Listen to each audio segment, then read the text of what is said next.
How are you student, कैसे हैं आप। देखिए आज हम आपके सामने यूपी टेट, सुपर टेट और सी टेट की लिए लेकर आए हैं रस। देखिए रस क्या होते हैं। रस का शाब्दिक अर्थ है आनंद। काव्य पढ़ने या सुनने में जिस आनंद की अनुभूति होती है उसे हम रस कहते हैं। पाठक या श्रोता के हृदय में स्थायी भाव एवं विवादादि से संयुक्त होकर रस रूप में परिणित हो जाता है। रस को ही काव्य की आत्मा और प्राण तत्व माना जाता है। रस के अवयव। रस के देखिए 4 अवयव या अंग हैं। पहला है स्थायी भाव, दूसरा है विभाव, तीसरा है अनुचारी एवं संचारी और चौथा है व्याभिचारी भाव। देखिए पहले हम स्थायी भाव के विषय में पढ़ेंगे। देखिए स्थायी भाव का मतलब है प्रधान भाव। प्रधान भाव वही होता है जो रस की अवस्था तक पहुँचता है। काव्य या नाटक में एक स्थायी भाव से शुरू आखिर तक होता है। स्थायी भावों की संख्या 9 मानी गई है। स्थायी भाव रस का आधार है, जिन्हें हम नवरस भी कहते हैं। बाद में आचार्यों ने 2 रस और भी बताए, भगवत एवं वात्सल्य विषयक, रति आदि। इसलिए इनकी मान्यता जो दी गई वो 11 दी गई। आगे देखिए इधर विभाव। स्थायी भावों के उद्बोधक कारण को ही विभाव कहते हैं। विभाव 2 प्रकार के होते हैं। पहला होता है आलंबन और दूसरा होता है उद्दीपन। आलंबन विभाव जिसका सहारा पाकर स्थायी भाव जगते हैं उसे आलंबन विभाव कहते हैं, जैसे नायक और नायिका। आलम्ब विभाव के 2 पक्ष होते हैं। पहला होता है आश्रयालंबन और दूसरा होता है विषयालंबन।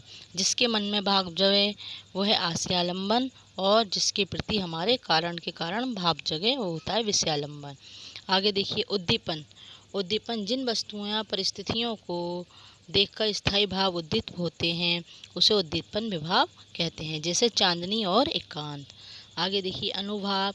मनोभाव भाव को व्यक्त करने के लिए शरीर आदि के अनुभाव कहलाते हैं। अनुभाव की संख्या 8 मानी गई है। पहली है स्तंभ, दूसरी है श्वेत, तीसरी है रोमांच, फिर है स्वरभंग, उसके बाद है कंप, विवरणता, अश्रु और प्रलय।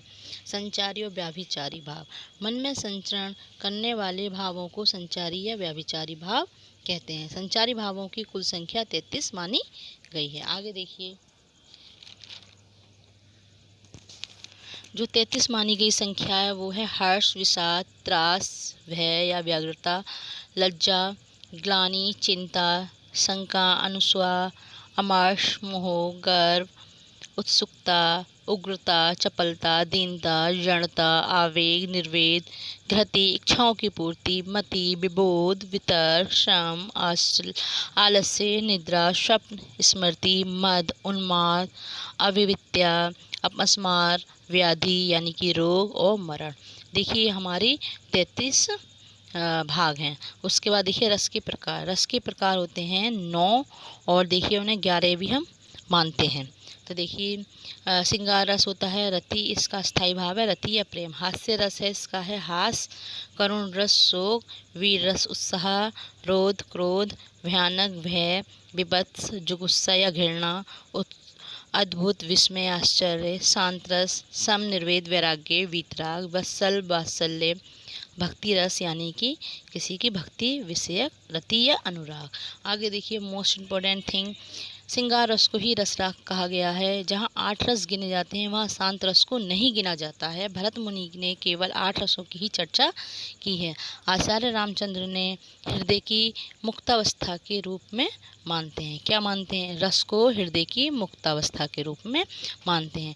तो देखिए गाइड्स, अगर आपको मेरा वीडियो पसंद आया तो लाइक शेयर सब्सक्राइब अवश्य करें। इसी तरह मैं आपके लिए हिंदी ग्रामर से रिलेटेड वीडियो लाती रहूँगी यूपी टेट, सी टेट और सुपर टेट के लिए।